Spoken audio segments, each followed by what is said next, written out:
Hello, this is Miss Jones here, and this is our Week 10 weekly overview for my 9th grade class.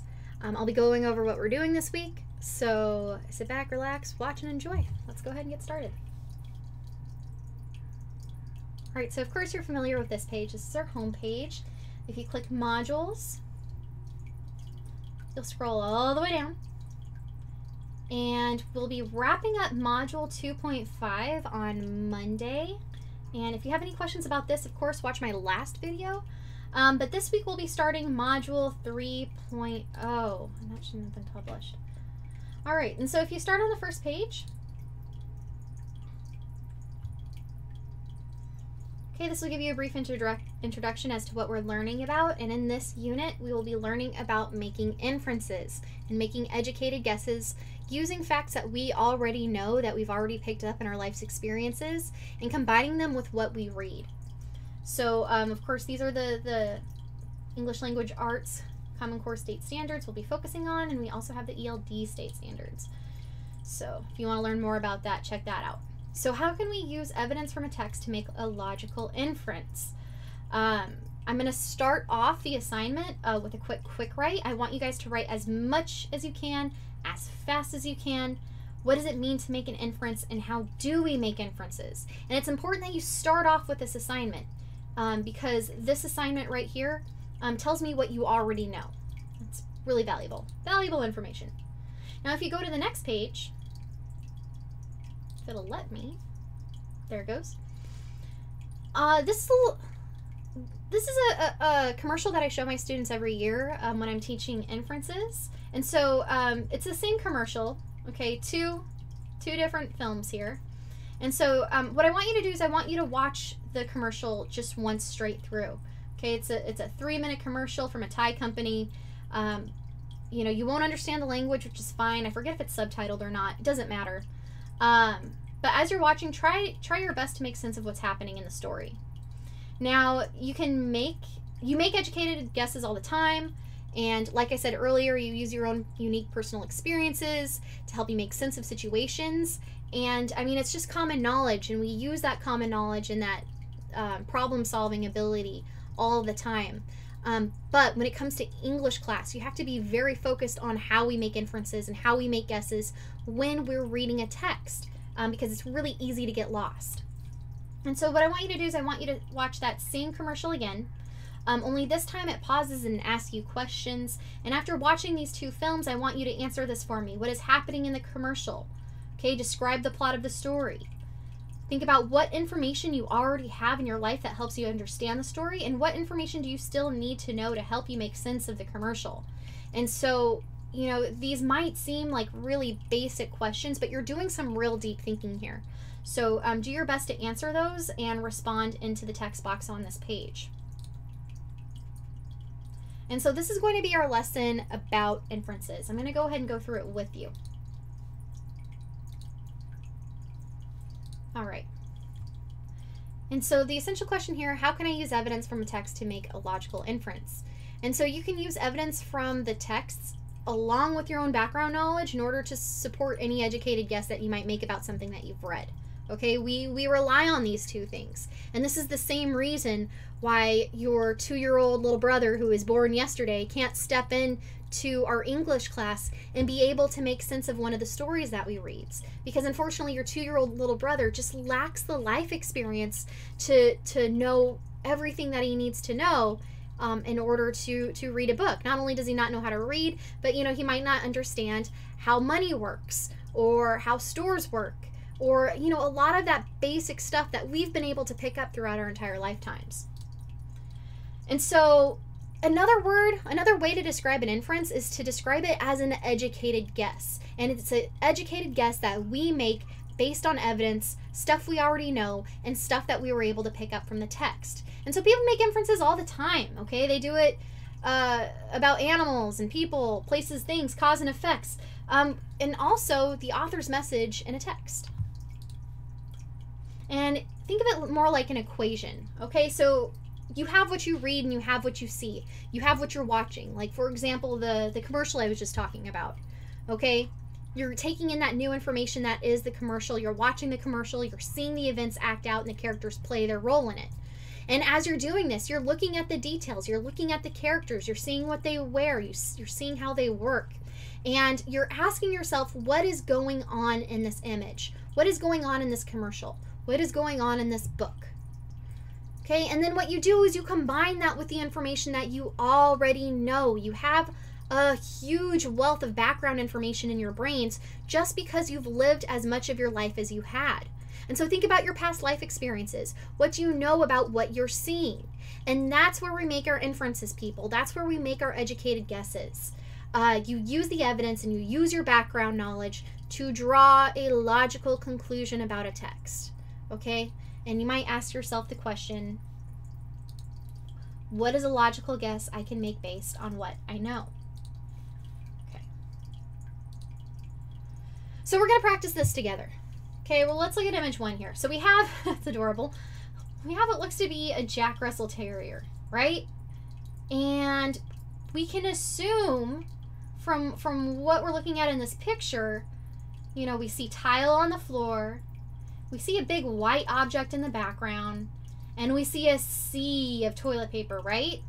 And we know it's not tissue paper, you know, we know it's not, you know, paper towels or anything. We know it's not wrapping paper because we see a roll of the stuff right here, right in the front, right? And so we're looking at this picture here and we are taking our observations and we can pretty much see that the dog made the mess, right? We see the dog, we see the toilet paper everywhere, you know, we see the little bite marks on the side of the roll. And we can have an idea of what's going on in this picture, right? And that's because what we're doing is we're combining what we see here on this picture with stuff we already know. Okay? You don't need to have a dog to know how destructive they are. You know, we can see that the dog is getting in trouble for dirtying the room. I mean, look at how guilty he looks. Look at that sad face. You know, from our life's experiences, we know what a sad expression looks like. We know what a guilty dog looks like. And so what we do is we make an educated guess using these two things, and we can make an inference. Okay, what I infer, you know, the logical guess that we can make here from using our background knowledge and the picture that we see. We know that this dog wanted attention or he just wanted to play, right? That's what we can guess. That's what we can assume.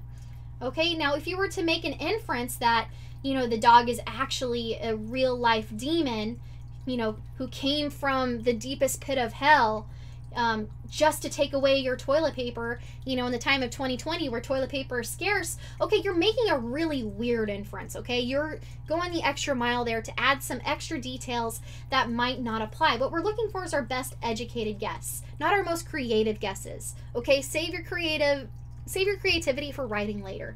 Right now we're making inferences. And I mean, and this is more of a breakdown. What do we see? We see the dog, the toilet paper. I just did this stuff with you, so I'm going to go ahead and skip these slides.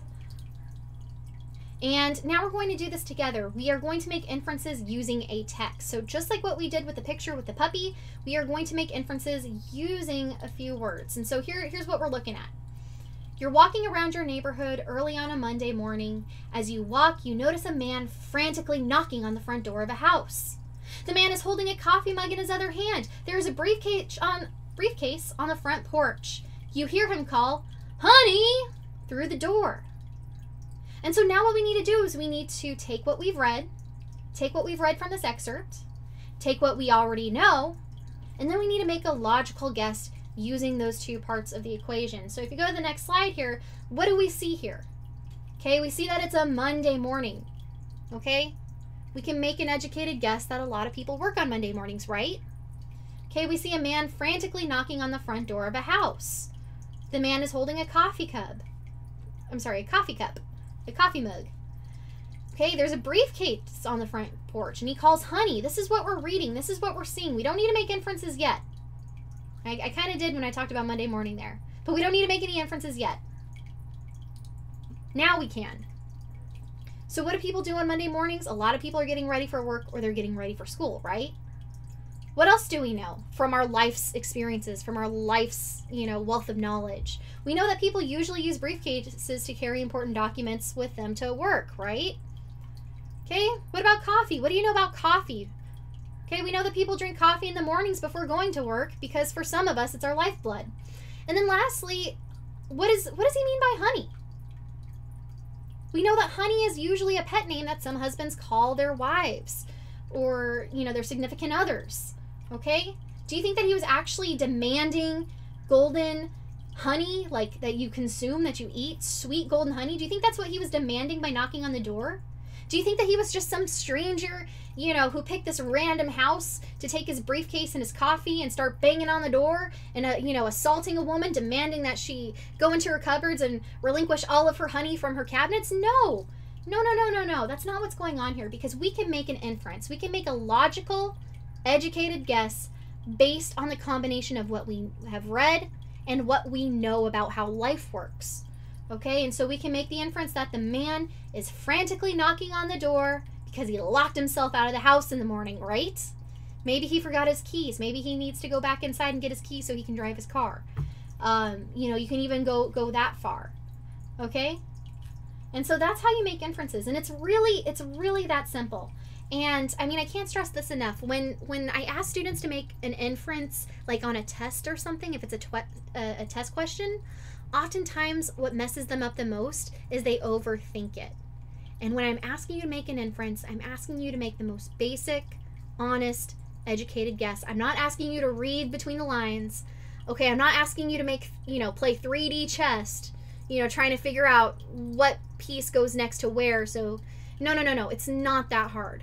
Okay, you're taking what you already know, and then you're taking what you've read, and you're making sense of it. That's how we infer. So we're going to put this into action. This week, what I want you guys to do is you'll open up this document. Oh, this isn't right. I need to delete that. I accidentally gave you guys some of the answers here. I thought I changed it. Okay. So what you'll do, so make a copy. And you're going to do the exact same two things that we just did together. Okay, I have a picture here. You're going to tell me what you read and what you see. What is going on in this image? What do you see in this picture? You're going to tell me what you know about what you see. Okay, so you're going to go back on your life's experiences. You're going to think about what's going on here because of what you already know. And then you're going to make an inference. You're going to give me a logical guess based on this. What's going on in this picture based on what you know and what you've seen.